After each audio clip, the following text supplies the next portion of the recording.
Bapak ini kawan-kawan dari Balai Diklat Keagamaan khususnya di di Jawa Timur sudah ada sejumlah madrasah sasaran, madrasah project untuk implementasi kurikulum merdeka berbasis komunitas. Saya bulan lalu datang ke sejumlah madrasah, terutama madrasah Ibtidaiyah di Sidoarjo. Ada dua madrasah di situ, ada madrasah Bumi Sholawat, kemudian Minu Hasan Mukmin, Kaha Mukmin, ternyata bukan Kiai Haji tapi Hasan Mukmin. Saya pikir Kaha Mukmin ini Kiai Haji Mukmin. Ada dua MI yang lama yang didampingi oleh proyek inovasi, dan ini menjadi kemudian inspirasi bagi kami di Pusdiklat untuk merancang ekosistem implementasi kurikulum merdeka tadi yang berbasis pada komunitas. Dan betul setelah 2 tahun mereka menjalankan secara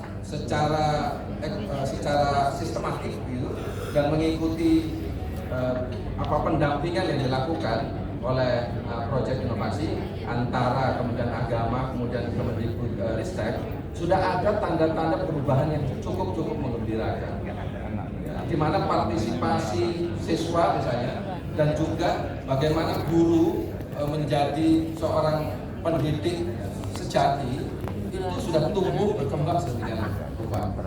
Di dalam implementasi tentu Bapak Ibu sekalian, para pengawas yang saya hormati, kita perlu waktu, tidak bisa instan untuk menjalankan implementasi kurikulum merdeka ini. Karena apa? Karena IKM ini butuh proses, butuh waktu, butuh pendampingan yang maksimal. Dan hemat saya, di pendampingan itulah salah satu di dalam konteks ekosistem tadi itu, pengawas inilah yang bisa day to day, bisa kapan saja menjalankan fungsi pengawasan sekaligus bimbingan teknis pada madrasah yang menjalankan implementasi kurikulum merdeka.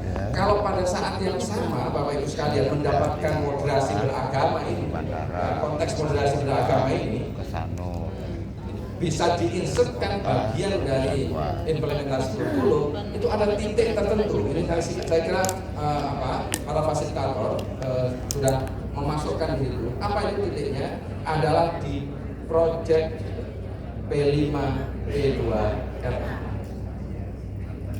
Karena ditambahkan ada rahmatan lil alamin, apalagi ini profil pelajar Pancasila di P5 P2RA, sejatinya ini ada banyak sekali yang bisa ditambahkan kaitannya dengan penguatan moderasi beragama.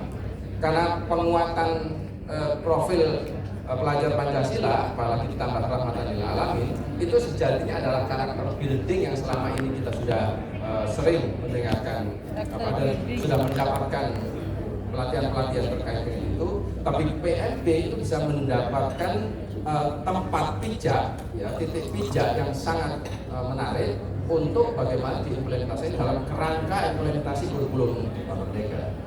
Jadi Bapak Ibu sekalian, untuk kenapa di pengawas ini dua kompetensi tadi sekaligus, mudah-mudahan sih kalau informasi yang saya dapatkan dari kawan-kawan di MIDR, Direktorat Jenderal Pendidikan Islam, bapak-bapak yang sekarang, bapak ibu ya, bapak ibu, saya sering ngomong bapak-bapak ya, padahal ibunya banyak ya. Bapak ibu yang hari ini mendapatkan pelatihan IKM, berikutnya nanti akan mendapatkan PMB. Begitu juga yang PMB akan mendapatkan.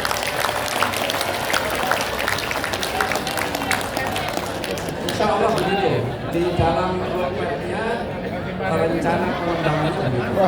Tukar-tukaran. Itu pun ada syaratnya kalau Lulus. mata uang kita yen.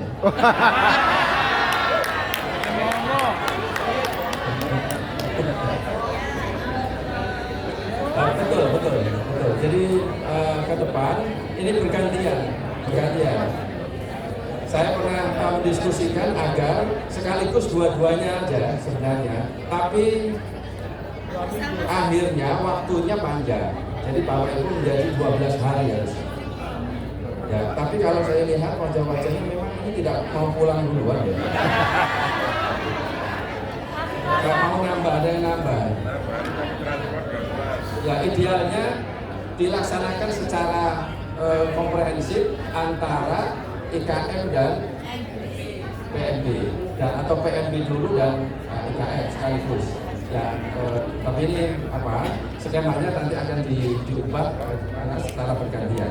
Tapi saya yakin bahwa baik yang di kelas IKM maupun di kelas PMB sekalian bisa langsung menerapkan, ya, asalkan konteksnya adalah PMB tidak untuk hanya PMB.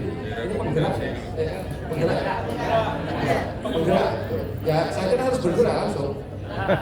Ya, karena menjadi penggerak PMB ya harus langsung bergerak. Nah, bergeraknya ini masuk ke dalam ekosistem madrasah, tidak untuk yang lainnya. Jadi nanti kecuali kalau ingin jadi fasilitator ikut TOT lagi, itu ya, ikut TOT lagi, boleh. Ya, ini sebagian beberapa yang kita ikutkan ada yang dari pengawas. Ada. Karena dari pengawas ada beberapa yang sudah kita TOT, TOF misalnya tentang IKM ikut terlibat, dan juga PMB juga ada beberapa yang sudah ini kan pengawas ya. Nah, Ibu mohon berdiri Bu Ulfa ya, bisa menghadap ke peserta Bu. Ya. Ini contoh Bu Ulfa pengawas di PMB.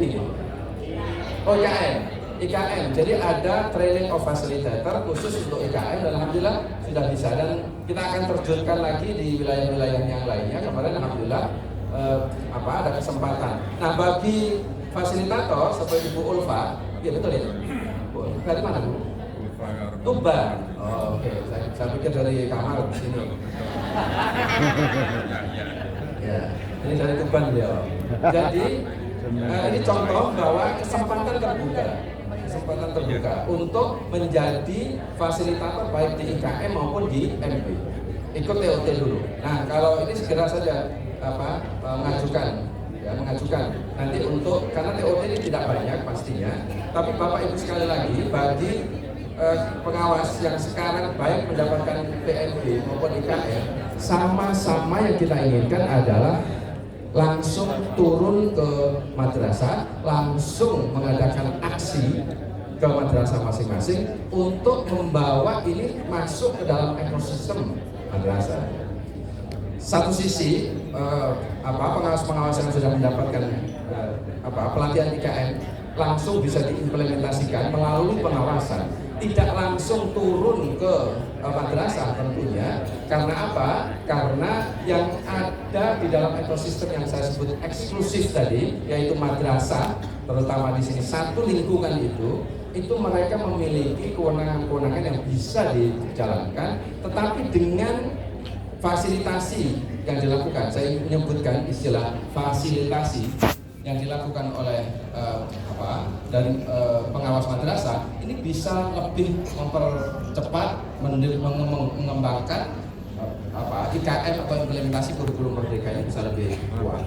Begitu juga yang dari PMB ini bisa sudah melakukan rencana tidak lanjut. Ini kan mumpung belum, ini masih PMB masih berjalan. Tinggal berapa hari lagi Pak? 10 hari. Masih 10 hari lagi Pak, tenang Pak.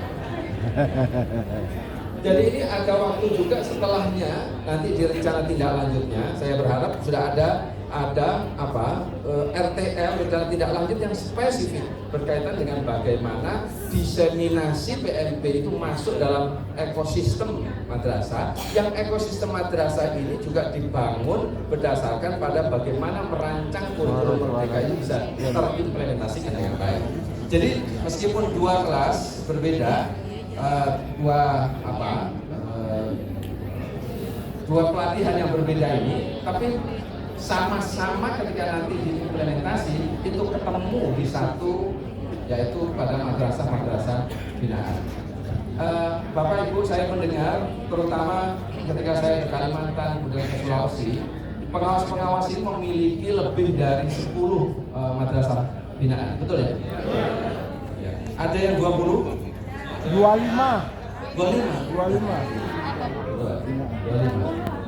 Saya tanya kemarin waktu di Kalimantan, itu ada di Kalimantan asal Kalimantan Timur itu punya 124 madrasah binaan. Pengawas Pak, pengawas memiliki 124 madrasah binaan, itu kelengar. Kalau katanya orang Jawa Timur kelengar ini. Ya.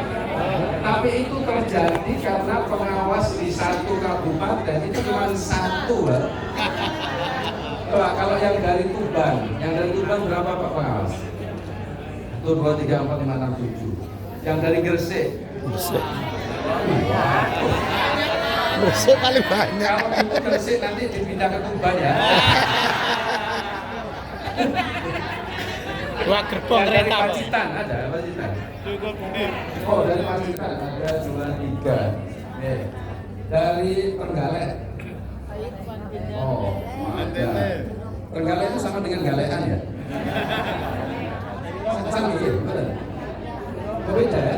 Saya kira Trenggalek dengan galean. Dari campur-campur sama Sunda ada ini ada mahnya mah. Kalau saya kan mahnya itu malam hari doang. Malam Jumat. Kalau di Jawa Timur apa mahnya apa? Kalau Jawa Timur apa? C. Nah, Jawa Timur sih, betul ya. Saya yakin bahwa satu madrasah dikelola dengan bagus oleh pengawas-pengawas karena pengawasnya cukup di kabupaten itu. Tapi di Kalimantan Timur, kemarin saya kaget sekali itu satu pengawas 124. Saya ingat masih saya catat itu 124 madrasah. Dan itu tersebar di beberapa wilayah-wilayah jauh sekali, remote area. Saya tanya Pak, bagaimana pengawasan dilakukan? Karena saya tertarik itu, gimana 124 itu bisa dilakukan? Pak, saya hanya mengandalkan waktu yang saya miliki itu sering berkumpul saja kepala-kepala madrasah melalui KKM. Ya, melalui KKM. Nah, kelompok kerja Pemda. Jadi saya ingin di titik ini, Bapak Ibu sekalian, sharing pengalaman bahwa fungsi pengawas di sini itu selain ke internal ekosistem madrasah yang eksklusif tadi, tetapi juga punya kesempatan untuk mengembangkan jejaring yang lebih luas keluar. Ekosistem madrasah ini juga ada yang eksternal sifatnya. Kalau di internal ya sudah, itu bagian dari fungsi-fungsi manajerial itu sudah dilakukan oleh kepala madrasah, pembelajaran dilakukan oleh guru, support misalnya dilakukan oleh komite. Tapi bagaimana menghubungkan madrasah ini keluar? Ini hemat saya, fungsi-fungsi pengawasan bisa dilakukan dan pengawas bisa melakukan itu karena tidak berada di dalam madrasah, tapi juga tidak berada di luar. Ini manzilah bainal manzilatain fungsinya. Tapi justru ini saya tahun lalu memahami ini masalah. Ya.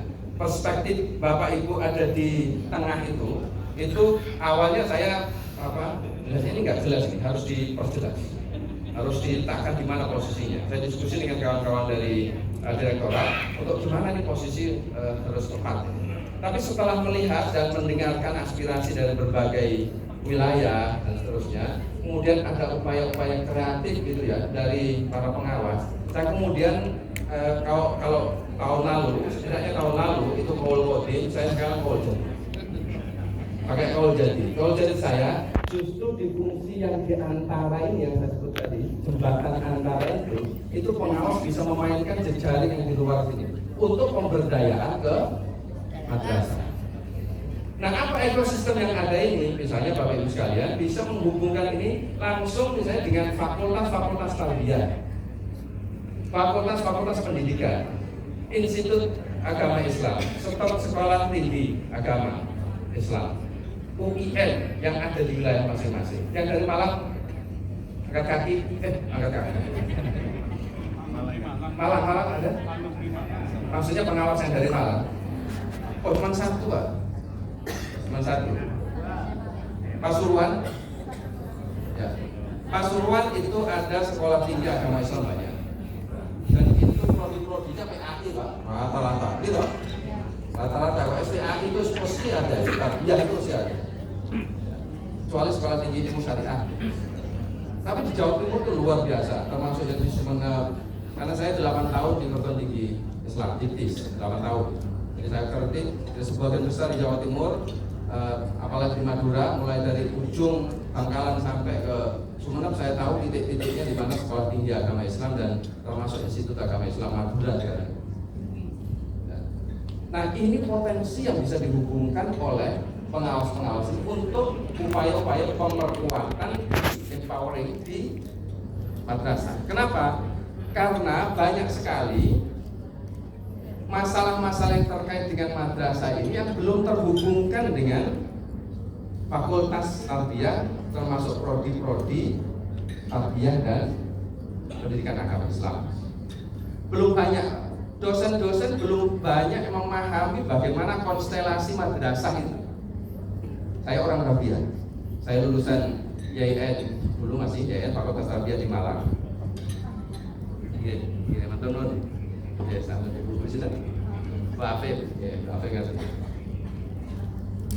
Dan saya tahu bagaimana merancang kurikulum di YAI.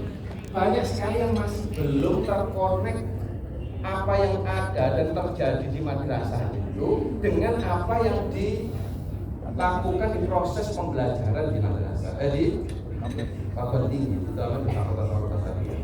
Nah, karena itu kalau ini bisa dihubungkan oleh pengawas, menjembatani antara praktek pendidikan di madrasah yang itu kemudian bisa jadi wacana dan sekaligus menjadi diskurs di fakultas tarbiyah, agar apa yang ada di tarbiyah ini digodok untuk juga menyiapkan bagaimana nanti mereka menjadi guru-guru, baik di guru pendidikan agama Islam maupun guru di madrasah.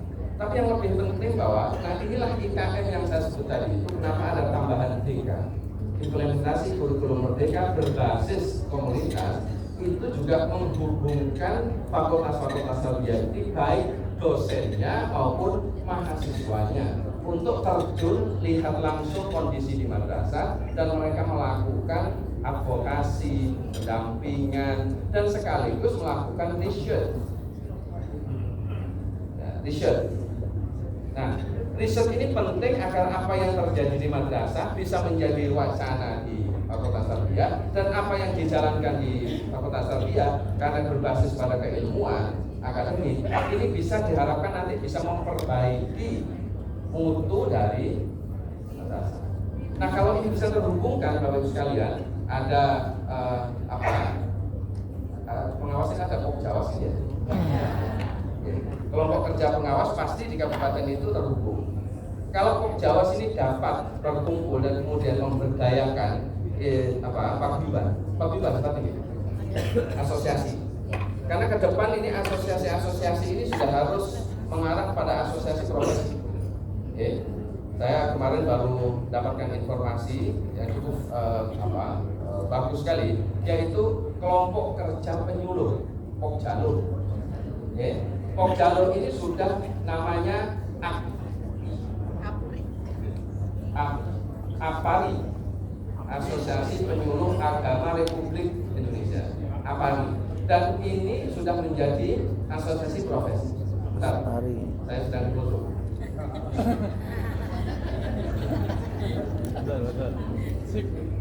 Saya memang kamera face. Jadi ini APARI, Pak. Begitu juga penghulu. Sudah ada APRI. Ya, apa dia? Nah, APRI, Asosiasi Penghulu Indonesia. Nah, kalau pengawas yang sekarang Pokjawas sifatnya masih paguyuban, ini bisa nanti menjadi asosiasi pengawas madrasah. Semoga singkatannya nanti yang kedua. APSI apa ya? Ada ya? APSI sekolah dinas pendidikan. Oh, di sekolah. Samping ya? Ya, di bawah Mendikbud. Nah, kalau ini bisa diinisiasi dari para pengawas, mumpung kumpul di sini, buatlah konferensi di sini sekaligus. Jadi nanti waktunya setelah ini kesempatan untuk membuat konferensi. Minta waktu setengah jam gitu ya, fasilitator ini. Atau nanti di akhir buat konferensi menyepakati misalnya inisiasi dari Jawa Timur untuk nanti, tapi ini seperti Indonesia. Nah itu kalau bisa dilakukan, fungsi-fungsi dari tadi itu jembatan antara madrasah dan dunia luarnya di sini, di ekosistem itu bisa dilakukan. Yang yang dilakukan sekali lagi oleh ini mumpung kita bicara di lingkup Kementerian Agama kan. Tadi APRI ini kan memang asosiasi-asosiasi yang menjadi tempat berkumpulnya secara profesional dari jabatan-jabatan fungsional yang kita miliki, menurut agama, kemudian penghulu, ya ini termasuk juga pengawas.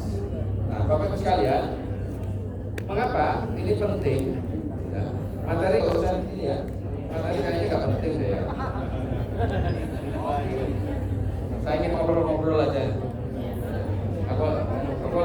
Kalau saya datang ke Jawa Timur itu ya begini jadinya. Ini kan model Surabaya gini guys. Jadi kalau hubungan ke eksternal ini bisa dikembangkan, tentu secara profesional Bapak Ibu sekalian sudah menjalankan tugas. Ada yang 30 tahun, ada yang sudah 30 tahun kan? Menjadi pengawas. Usianya lebih. Oh kalau usianya lebih. Tapi kan menjadi pengawas itu sudah ada 33 tahun. Nah, yakin kan Pak ya? 33 tahun jadi pengawas.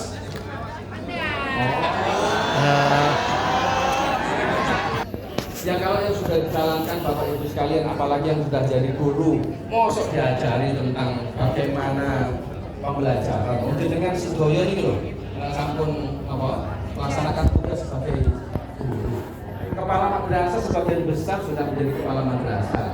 Fungsi-fungsi manajemen skill semacam-macam itu sudah lah sampun, gitu. Nah, kenapa? Karena kompetensi pengawas ini kan lebih kepada upaya-upaya untuk inovasi, gitu kan?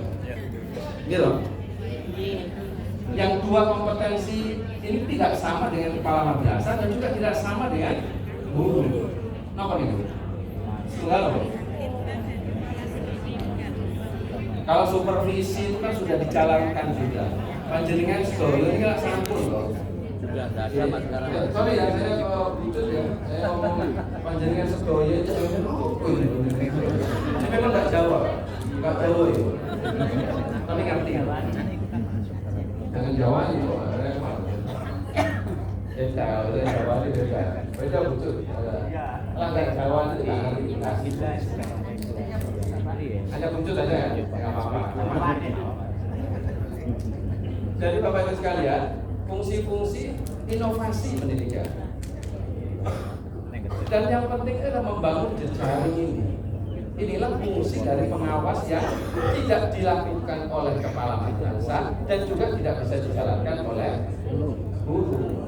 Nah ini yang kita ambil angle ini, kalau mengambil gambar dia harus angle-nya tepat. Nah, saya tadi tidak tahu Ibu mau mengambil gambar saya sebagai bagaimana. Jangan-jangan hanya songkok saya kelihatan.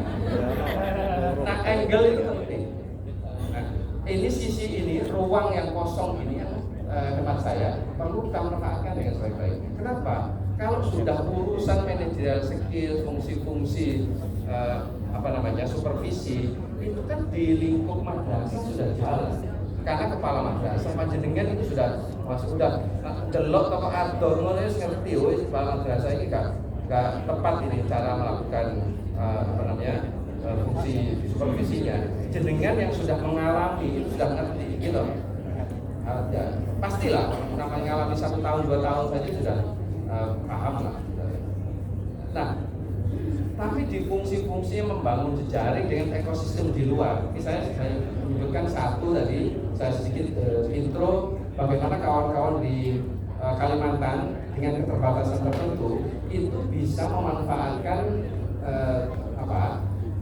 memanfaatkan pemerintah daerah khususnya untuk bisa juga cawe-cawe di dalam penguatan lembaga pendidikan khususnya di madrasah. Ada banyak kreasi-kreasi yang dilakukan oleh para pengawas di berbagai daerah, termasuk di Sumatera Selatan. Saya tanya ke kawan-kawan bagaimana keterbatasan itu. Ya tapi ya betul dua dua. Ada yang bisa memanfaatkan dengan bagus peluang itu, ada yang sepertinya tidak tahu apa yang dilakukan.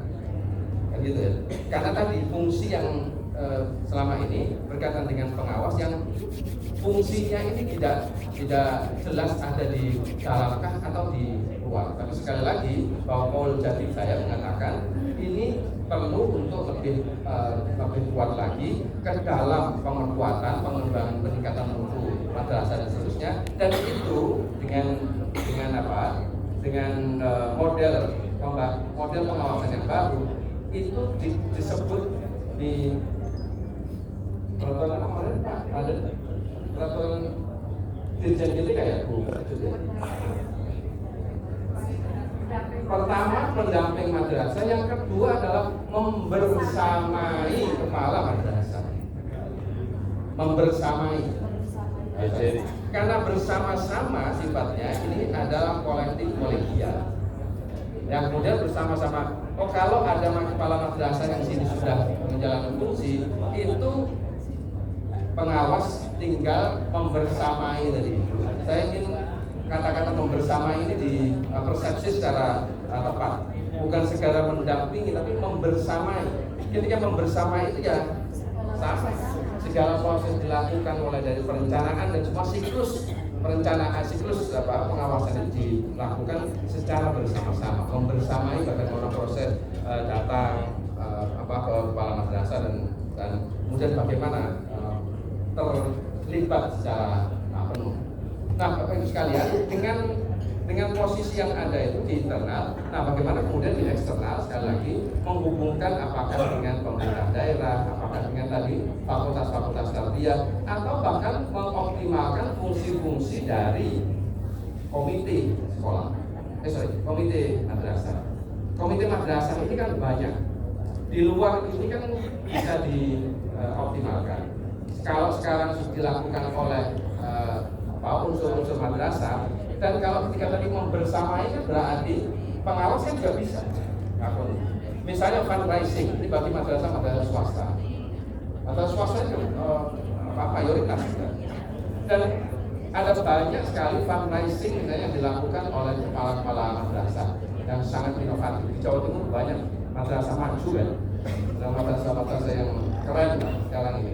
Nah, fungsi-fungsi yang dilakukan oleh pengawas tentu bagi madrasah-madrasah yang lower misalnya, yang masih ada, ini perlu untuk SNP saja ini belum terpenuhi kan, ya kan?